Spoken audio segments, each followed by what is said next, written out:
Booth స్థాయి వరకు ఏ రకంగా బలపరుచుకుంటూ పోవాలి అనే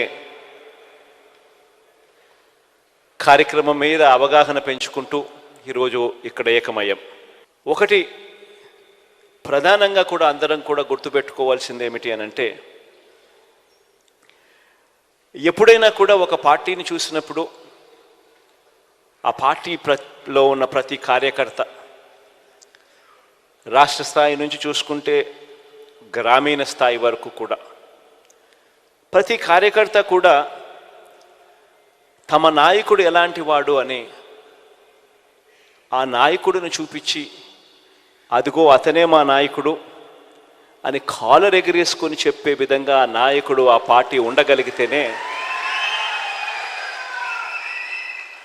ఏ రోజైనా కూడా ఆ పార్టీకి గౌరవం ఉంటుంది.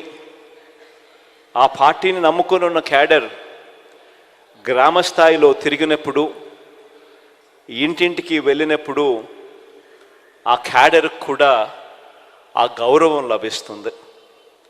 ఒక పార్టీ అన్నది ఆ మాదిరిగా వ్యవహరించాలి, పార్టీ నాయకుడు అన్నది ఆ మాదిరిగా వ్యవహరించాలి.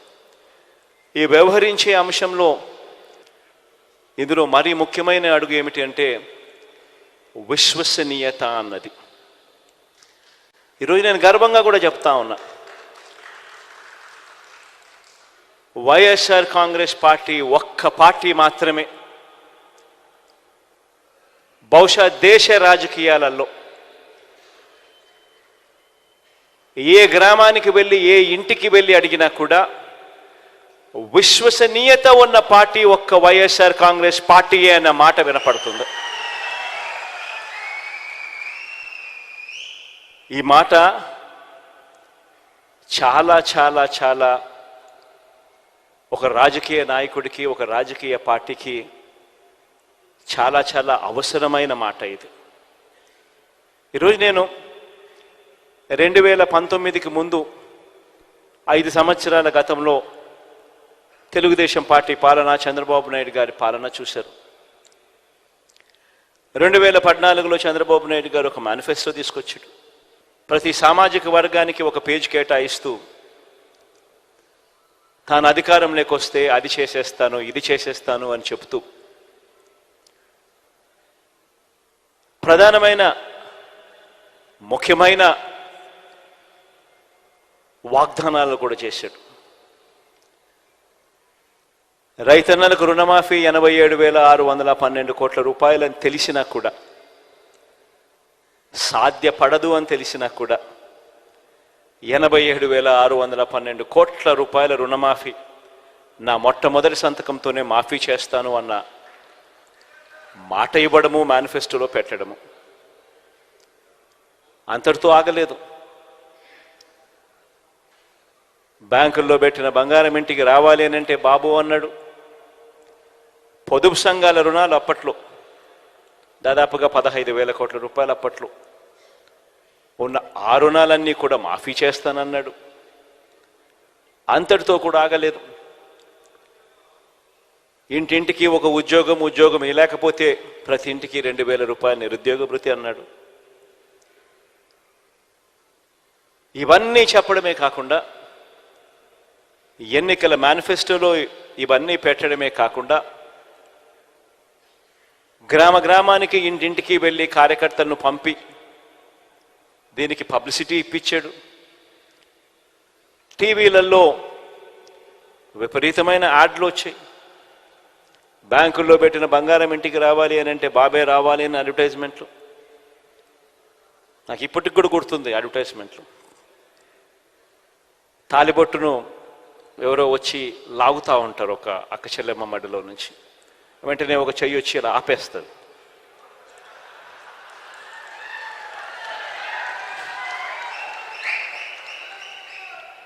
ఆపితే వెంటనే మాటలు వెనకాల నుంచి, బాబు వస్తాడు, బ్యాంకుల్లో పెట్టిన బంగారం ఇంటికి వస్తుంది అని. రకరకాలుగా ఇలాంటి వాగ్దానాలు. 2014లో చంద్రబాబు నాయుడు గారు ఇలాంటి మాటలు చెప్పినప్పుడు మన పార్టీలో కూడా చాలామంది శ్రేయోభిలాషులు కూడా నాకు కూడా చెప్పారు, పోయేదేముంది, ఆయన చెప్తా ఉన్నాడు, సాధ్యం కాదని తెలిసిన ఆయన చెప్తా ఉన్నాడు, మనం కూడా చెప్దాము, పోయేదేముంది, ఎన్నికలు అయిపోతాయి, మన సంగతి మనం చూస్తామని చెప్పి చాలామంది నాతో కూడా అన్నారు. మన పార్టీలోనే ఉన్న వాళ్ళే. తప్పు కూడా కాదు, నేను వాళ్ళకు కూడా తప్పు కూడా అని ఇప్పుడు నేను అన్నను. ఎందుకంటే వాళ్ళు చంద్రబాబు నాయుడు ఒకవైపున అబద్ధాలు ఆడుతూ ఉన్నాడు, కాదు సాధ్యమని తెలిసినా కూడా మోసం చేస్తూ ఉన్నాడు. మనమేమో నీతిగా నిజాయితీగా యుద్ధం చేయాలని మనం అంటా ఉన్నాం. ఈ మాదిరిగా యుద్ధం చేయడం కుదరదు అని నాకు సలహాలు కూడా ఇచ్చారు. కానీ నేను అన్నా,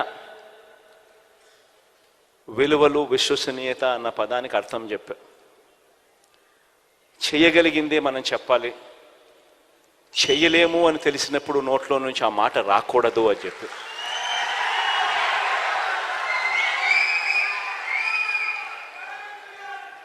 ఆ తర్వాత మనం చెప్పలేకపోయాం. చంద్రబాబు నాయుడుకు తోడు ఆయన దత్తపుత్రుడికి తోడు అప్పట్లో కేంద్రంలో కూడా మోడీ గారి గాలి కూడా వీస్తూ ఉన్నది. ఆయన కూడా వీళ్ళతో భాగస్వాముడైనాడు. అందరూ కలిసి ప్రజలను మొత్తానికైతే గొప్పగా మోసం చేశారు. మోసం చేసి అధికారంలోకి వచ్చారు. వచ్చిన తర్వాత మేనిఫెస్టో అన్నది కనపడకుండా చెత్తబుట్టలోకి వెళ్ళిపోయింది. మేనిఫెస్టో ఎక్కడ ఉంది అని కనీసం వెబ్సైట్లలో వెతికితే వెబ్సైట్లలో కూడా మేనిఫెస్టో కనిపించుకోకుండా చేశారు. ఎక్కడా కూడా ఎన్నికలప్పుడు మేము ఇది చెప్పాము, ఇలా చెప్పినాం కాబట్టి ఇది మేము చేస్తున్నాము అని చేయలేకపోగా క్యాడర్ కనీసం గ్రామాలలో ఇళ్లకు వెళ్ళి కూడా చెప్పుకోలేని పరిస్థితి. చివరికి ఏం జరిగింది? మోసం ఎప్పుడూ నిలబడదు.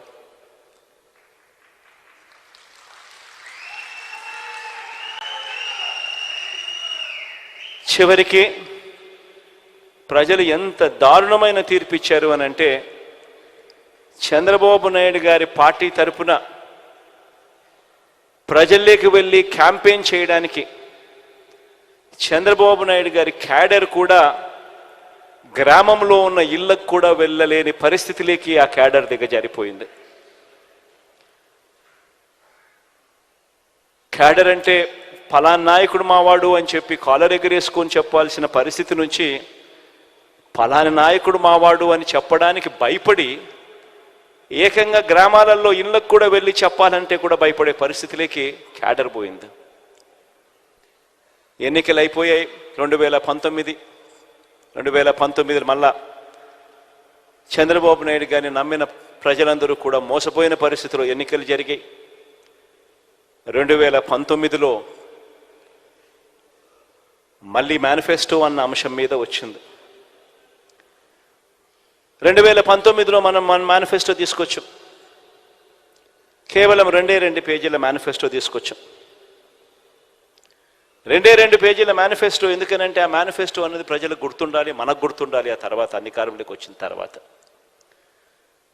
ఆ మేనిఫెస్టో మనం తీసుకొచ్చేటప్పుడు కూడా నేను నా పాదయాత్ర సందర్భంగా ఈ మేనిఫెస్టోకు సంబంధించిన అంశాల గురించి మాట్లాడుతూ ఉన్నప్పుడు కూడా మన పార్టీలో ఉన్న వాళ్ళు కూడా కొంతమంది నన్ను అడిగారు.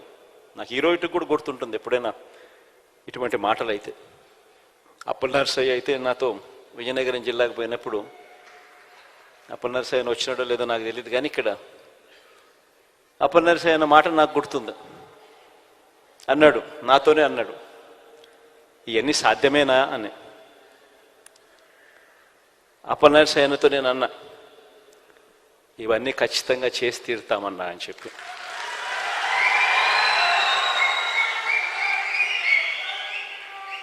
అన్ని ఆలోచన చేసిన తర్వాతనే ఈ నిర్ణయాలకు తీసుకున్నాం. అన్ని ఆలోచన చేసిన తర్వాతనే వీటి గురించి ప్రస్తావిస్తూ ఉన్నాను. ఇందులో చెప్పిన ప్రతి మాట ఖచ్చితంగా నెరవేరుస్తానన్నా అని చెప్పి నేను చెప్పాను.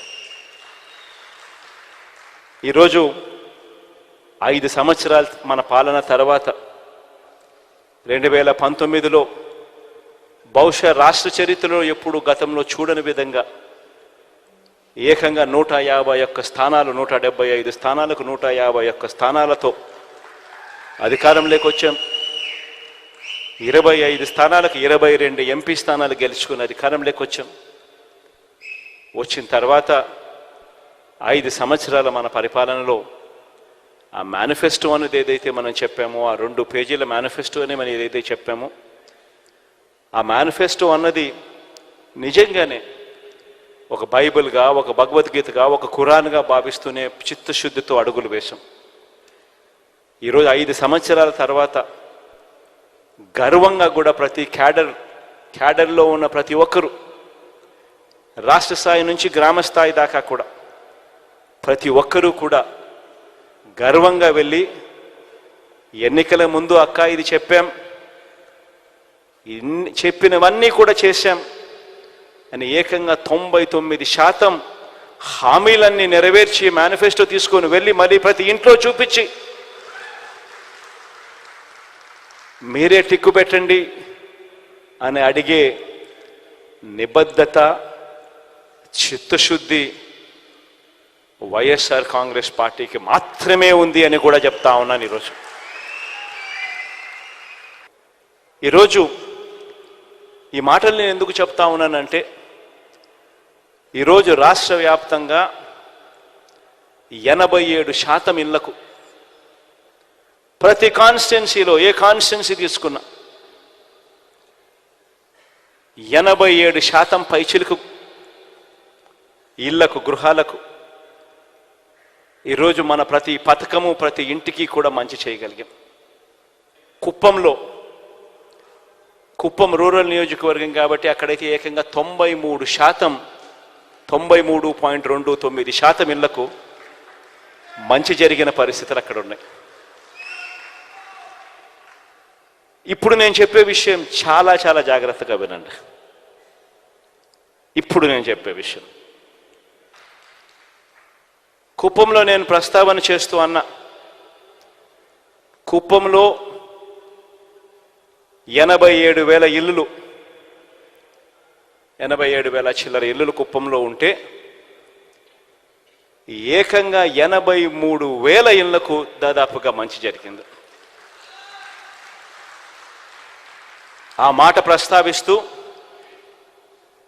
రాష్ట్ర వ్యాప్తంగా మీ జగన్ బటన్ నొక్కడం, నేరుగా నా అక్క చెల్లెమ్మల ఖాతాల్లోకి ఎటువంటి లంచాలు, ఎటువంటి వివక్షకు ఆస్కారం లేకుండా, ఎటువంటి లంచాలు వివక్ష లేకుండా ఏకంగా 2,55,000 కోట్ల రూపాయలు నేరుగా నా అక్క చెల్లెమ్మల కుటుంబాల ఖాతాల్లోకి వేశాము అని చెబుతూ ఈ 2,55,000 కోట్లకు సంబంధించి ఇందులో 1,400 కోట్ల రూపాయలు కేవలం ఈ కుప్పం నియోజకవర్గంలో ఈ 83,000 ఇళ్లకు ఈ 1,400 కోట్ల రూపాయలు ఇవ్వగలిగాము అని. 45,000 కుటుంబాలు గతంలో పెన్షన్ అరకొరగా 1,000 రూపాయలు అందుకుంటా ఉన్నవి మీ జగన్ వచ్చిన తర్వాత దాన్ని 3,000 చేశాడు. పెన్షన్ గతంలో కేవలం 30,000 ఇళ్లకు మాత్రమే వస్తా ఉన్న పరిస్థితిని మార్చి 45,000 కుటుంబాలకు ఇవ్వడం మొదలుపెట్టింది మీ జగన్ వచ్చిన తర్వాతే అని. ఈ ఒక్క పెన్షన్ కార్యక్రమానికి ఈ 57 నెలల కాలంలో ఇచ్చింది ఒక్క కుప్పం నియోజకవర్గంలో మాత్రమే 507 కోట్ల రూపాయలు ఇచ్చాం. ఇదే మాదిరిగా చేయూత గురించి చెప్పా, ఇదే మాదిరిగా ఆసరా గురించి చెప్పా, ఇదే మాదిరిగా విద్యా దీవెన, వసతి దీవెన గురించి చెప్పా, ఇదే మాదిరిగా అమ్మఒడి గురించి చెప్పా. మొత్తంగా 83,000 కుటుంబాలకు ఏకంగా 1,400 కోట్ల రూపాయలు ఏకంగా ఈ 57 నెలల కాలంలో బటన్ నొక్కడం, నవరత్నాల ద్వారా నేరుగా నా అక్క చెల్లెమ్మల కుటుంబాల ఖాతాల్లోకి వెళ్ళిపోవడం. ఈ డబ్బుల్లో కూడా, ఈ 1400 కోట్లలో కూడా ఆ పేదలకు ఇచ్చిన ఇళ్ల పట్టాల గురించి ప్రస్తావన లేదు. ఎందుకంటే అది కూడా కలుపుకుంటే ఈ 1400 కోట్ల కంటే ఇంకా చాలా ఎక్కువ. ఎందుకు నేను ఈ మాటలు మాట్లాడుతూ ఉన్నానంటే, ఏ నాయకుడైనా కూడా ఒక అటువైపున 83,000 కుటుంబాలకు ఈ స్కీమ్లో ఇన్ని వేల కోట్లు, ఈ స్కీమ్లో ఇన్ని వేల కుటుంబాలకు ఇన్ని వందల కోట్లు, ఈ స్కీమ్లో ఇన్ని వేల కుటుంబాలకు ఇన్ని వందల కోట్లు, ఈ స్కీమ్లో ఇన్ని వేల కుటుంబాలకు ఇన్ని వందల కోట్లు ఇచ్చామని చెప్పి చెప్తా ఉన్నప్పుడు అటువైపున ప్రత్యర్థికి గుండెల్లో రైళ్లు పరిగెత్తడం ఖచ్చితంగా మానవ్. ఇది వాస్తవం.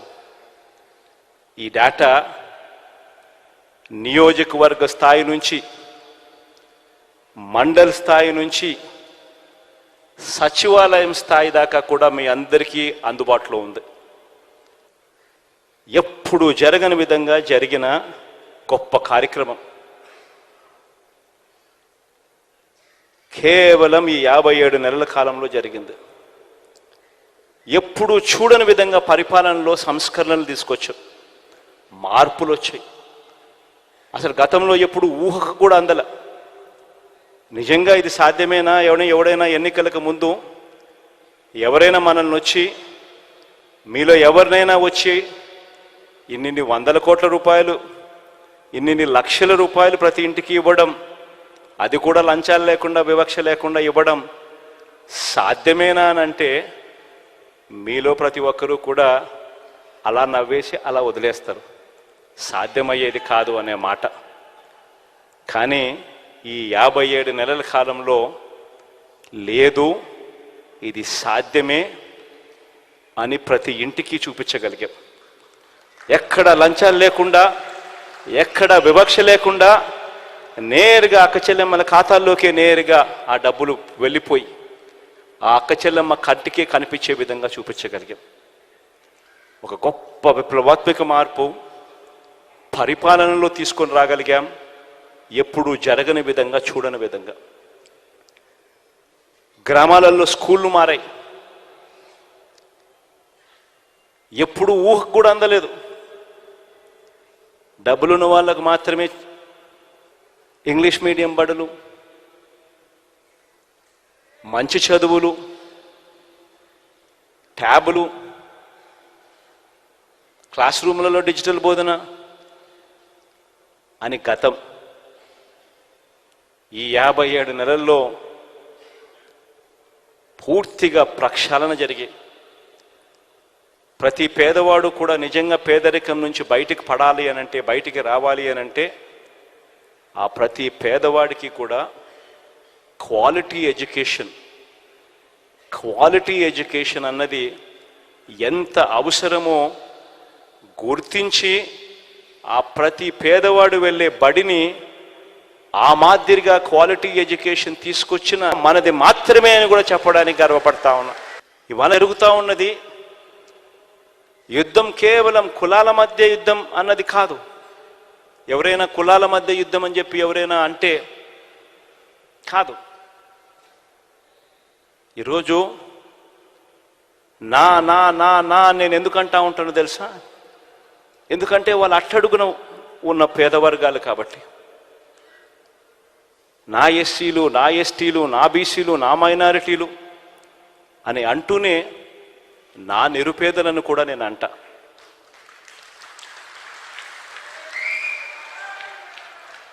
ఎందుకంటానో తెలుసా? ఎందుకంటే ఓసీలలో కూడా నిరుపేదలు ఉన్నారు.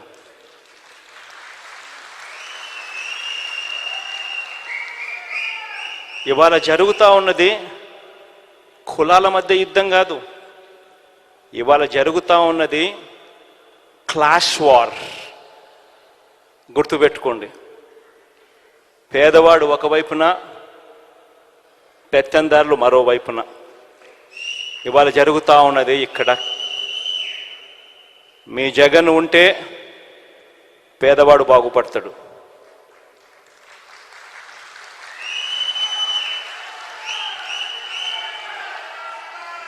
మీ జగన్ ఉంటే లంచాలు లేకుండా, వివక్ష లేకుండా బటన్లు కొనసాగుతాయి. ఇంటికే వాలంటీర్ వస్తాడు. చిక్కటి చిరునవ్వులతో అవ్వ తాతలకు తోడుగా ఉంటూ సహాయం అందుతుంది. మీ జగన్ ఉంటేనే బడులు మారుతాయి. పేదవాడు వెళ్ళే స్కూళ్ళు ఇంగ్లీష్ మీడియం అవుతాయి. మీ జగన్ ఉంటేనే గ్రామాలలో విలేజ్ క్లినిక్లు పనిచేయడం మొదలు పెడతాయి. ఆరోగ్య సురక్ష అనే కార్యక్రమం జల్లడబడుతూ ప్రతి పేదవాడికి తోడుగా ఉండే కార్యక్రమం జరుగుతుంది. ఆరోగ్యశ్రీని ఇప్పటికే విస్తరించాం. విస్తరించిన ఈ ఆరోగ్యశ్రీ ఇంకా గొప్పగా పనిచేయడం మొదలు పెడుతుంది.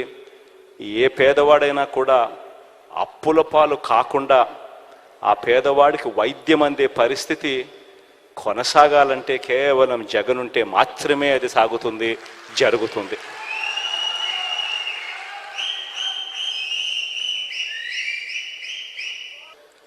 ఏ పథకం ఏ సమయంలో ఎప్పుడు ఇవ్వాలనో ఆ సమయం దాటిపోక మునిపే ఆ రైతన్నను చేయి పట్టుకొని నడిపించే, గ్రామస్థాయి నుంచి నడిపించే ఆర్బీకే వ్యవస్థలు ఈరోజు గొప్పగా పనిచేస్తూ ఉన్నాయి. ఎప్పుడు ఊహకు కూడా అందలేదు. ఫోన్లలో దిశ యాప్ పెట్టగలుగుతామని ఒక 5 సార్లు ఇలా ఫోన్ చేస్తే చాలు ఒక పోలీస్ సోదరుడు అక్క చెల్లెమ్మ దగ్గరికి వచ్చి అక్క ఏమైంది అని అడిగే పరిస్థితి తేగలుగుతాము అని ఎప్పుడు ఊహకు కూడా అందలేదు. ఈరోజు ఆ ప్రతి అక్క చెల్లెమ్మ ఫోన్లోనూ దిశ యాప్లో ఫోన్ 5 సార్లు షేక్ చేసినా చాలు, లేదా SOS బటన్ నొక్కినా చాలు, 10 నిమిషాల్లోనే వెంటనే పోలీసు సోదరుడు వెంటనే ఫోన్ చేస్తున్నాడు, 10 నిమిషాల్లో ఇక్కడికే వచ్చేస్తున్నాడు. ఎప్పుడు ఊహకు కూడా తట్టలేదు ఇట్టని చేయగలుగుతామని. మొట్టమొదటిసారిగా గ్రామాలలోనే ఒక మహిళా పోలీస్. ఇవన్నీ కూడా ఎప్పుడూ చూడని విధంగా జరిగిన మార్పులు. ఇవన్నీ కూడా ప్రతి పేదవాడి ఇంటికి తీసుకొని పోవాలి.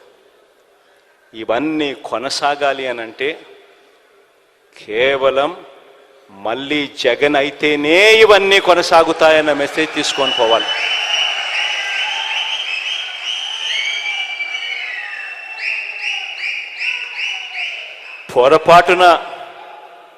పొరపాటున మనం జగన్కి కానీ వైఎస్ఆర్ కాంగ్రెస్ పార్టీకి కానీ ఓటు వేయకపోతే పొరపాటున కూడా అది జరిగింది అని అంటే మన అంతటా మనమే మళ్ళీ వాలంటీర్ల వ్యవస్థ మాకొద్దు, జన్మభూమి కమిటీలు కావాలి అని చెప్పి మనమే సంతకం పెట్టినట్టే. మనంతటా మనమే మేనిఫెస్టోను ఒక బైబిల్గా, ఒక భగవద్గీతగా, ఒక ఖురాన్గా భావిస్తూ ప్రతి నెల సంవత్సరం పొడుగునా ఏ నెలలో ఏమిస్తాము, ఏ పథకం వస్తుంది అని చెప్పి ఏకంగా షెడ్యూల్ ఇచ్చి, క్యాలెండర్ ఇచ్చి ప్రతి నెల కూడా అమలు చేస్తూ ఉన్న ఈ పథకాలన్నీ కూడా మనమంతటా మనమే వద్దు అని సంతకం పెట్టి ఇచ్చేసినట్టే. మళ్ళీ మేనిఫెస్టో చెత్తబుట్టలేకి వెళ్తుంది. మళ్ళీ ఎవడు పేదవాడి గురించి ఆలోచన చేసే పరిస్థితి ఉండదు. విశ్వసనీయత అన్న పదానికి అర్థం ఎక్కడా ఉండదు. మళ్ళీ పేదవాడు బతుకు చిన్న భిన్నమే అన్న సంకేతం ప్రతి పేదవాడి ఇంట్లోనూ వెళ్ళాలి. ప్రతి పేదవాడికి చెప్పాలి, అమ్మా జగన్ ఏదైనా చెప్తే చేస్తాడు. చెప్పే ముందు 4 సార్లు ఆలోచన చేస్తాడు. చేయగలిగింది మాత్రమే చెప్తాడు. కానీ చంద్రబాబు నాయుడు అలాంటి వ్యక్తి కాదు. ఎన్నికల కోసం, ఓట్ల కోసం ఏమైనా చెప్తాడు, ఎవరినైనా మోసం చేస్తాడు అవసరం కోసం అన్నది మన కళ్ళ ఎదుటనే కనిపించిన సత్యం. 2014లో ఇదే చూశాం, దానికన్నా ముందు ఇదే చూశాం. ఇవాళ తాను కేజీ బంగారం ఇస్తానని చెప్తున్నాడు, ప్రతి ఇంటికి బెంచ్ కారు కొనిస్తానంటున్నాడు. మళ్ళీ జరగబోయేది మాత్రం మళ్ళీ ఇదే అమ్మా అని చెప్పి ప్రతి ఇంటికి వెళ్ళి చెప్పే పరిస్థితి రావాలి. ఈ 45 రోజుల్లో ఇక ఎన్నికలు జరగబోతున్నాయన్న సంగతి జ్ఞాపకం పెట్టుకోండి. ఈ 45 రోజులు దాదాపుగా మన పార్టీలో అయితే మోరల్లెస్ టికెట్లన్నీ మోరల్లెస్ అందరికీ కన్ఫర్మ్ అయినట్టే. మోరల్లెస్ ఎందుకంటే మార్చాల్సినటువన్నీ దాదాపుగా ఇప్పుడే 99% మార్చేసినాము. ఇంకా ఏదైనా ఉంటే ఒకటో అరో ఏదో అన్నా ఉంటే అక్కడో ఇక్కడో ఏదో ఉంటే మొత్తం కలిపినా కూడా పెద్ద ఎక్కువేమి ఉండవు. కాబట్టి అందరికీ మోరల్లెస్ కన్ఫర్మే. కాబట్టి ఖచ్చితంగా పోండి, ఆర్గనైజేషన్ మీద ధ్యాస పెట్టండి. ఇంతగా ప్రతి ఇంటికి మంచి చేసి ఇదిగో ఇన్ని లక్షలు మీ ఇంట్లో మంచి జరిగింది అని చెప్పి ఏకంగా లెటర్ల రూపకంలో ఇచ్చి ఆ జరిగిన మంచిని చెప్పగలిగిన పరిస్థితి బహుశా దేశ చరిత్రలో ఏ పార్టీ కూడా తమ ఎమ్మెల్యే అభ్యర్థులకు ఇచ్చిన పరిస్థితి ఎప్పుడూ ఉండకపోవచ్చు. ఒక వైఎస్ఆర్ కాంగ్రెస్ పార్టీ మాత్రం మన ఎమ్మెల్యేలకు ఆ అవకాశం ఇస్తూ ఉంది. కాబట్టి మీరు చేసుకోవాల్సిందల్లా ఇంకా ఆర్గనైజేషన్ మీద ధ్యాస పెట్టడం. రాబోయే రోజుల్లో నేను ఒకటే చెప్తా ఉన్నా, ప్రతి నియోజకవర్గం ఏ గ్రామం తీసుకున్నా అందులో 93% 87% ఇళ్లకు మనం మంచి చేశాం. 93 87 అయితే నగరాలు సిటీలు అయితే 80 ఏమో. ఎక్కడ చూసినా ఈ స్థాయిలో మంచి జరిగింది. మరి 87% ఇళ్లకు మంచి జరిగితే అది ఏ నియోజకవర్గం అన్నా ఉండని, కుప్పం నుంచి ఇచ్చాపురం వరకు ఏ నియోజకవర్గం అన్నా ఉండని, ఇదే పరిస్థితి ప్రతి నియోజకవర్గంలో కూడా జరిగితే చేయగలిగినది ఏ ఇంట్లో ఎంత మంచి చేశామని ఏకంగా లెటర్లు తీసుకొని పోయి అక్క మీ ఇంట్లో ఇన్ని లక్షల రూపాయలు మంచి జరిగింది అని చెప్పి చెప్పగలుగుతా ఉన్నాం. మరి ఇంత మంచి జరిగినప్పుడు ప్రతి ఇంటికి ప్రతి గ్రామంలోనూ ఎందుకు మెజారిటీ రాకూడదు? ఆ గ్రామంలో వచ్చే మెజారిటీ ప్రతి మండలానికి ఎందుకు రాకూడదు? ఆ మండలంలో వచ్చే మెజారిటీ ప్రతి నియోజకవర్గానికి ఎందుకు రాకూడదు అని అడుగుతా ఉన్నా.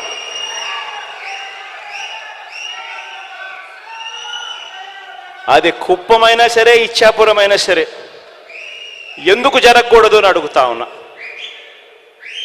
ఎస్, కొద్దో గొప్ప మన ప్రత్యర్థులు రకరకాల కాస్ట్ ఫీలింగ్స్ తీసుకొస్తారు.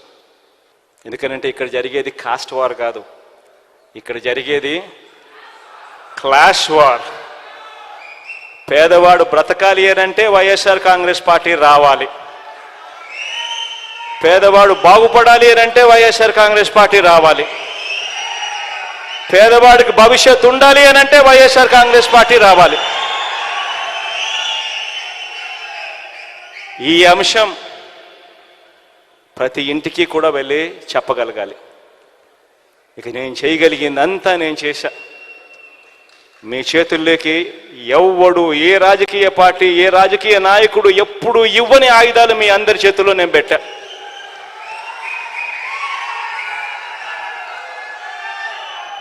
ఇక ముందుకు తీసుకొని పోయి ఎన్నికల్లో గెలిచి రావాల్సిన బాధ్యత ఇక కేవలం మీ మీద, ఈ 45 రోజుల్లో మీరు చేసే ఆర్గనైజేషన్ స్ట్రెంగ్త్ మీద మాత్రమే ఆధారపడి ఉంది అని చెప్పి మాత్రం చెప్తా ఉన్నా. ప్రతి ఒక్కరూ కూడా రెట్టించిన ఉత్సాహంతో పోండి. మంచి చేశాం, మంచి చేసి ఓటు అడుగుతా ఉన్నామన్న ఒక గొప్ప సంతృప్తితో పోండి. పోయి ఈసారి మాత్రం లాస్ట్ టైం నాకు 151 వచ్చాయి, లాస్ట్ టైం 22 ఎంపీలు వచ్చాయి. ఈసారి మాత్రం 175కు 175 రావాల్సిందే. ఆ దిశగానే అడుగులు పడాలి. 25కి 25 ఎంపీలు రావాల్సిందే అన్న దిశగానే అడుగులు పడాలి. ఆ దిశగానే అంతే కాన్ఫిడెన్స్తో అడుగులు వేయమని చెప్పి మీ అందరికీ కూడా all the very best wishes తెలియజేస్తూ సెలవు తీసుకుంటా ఉన్నాను.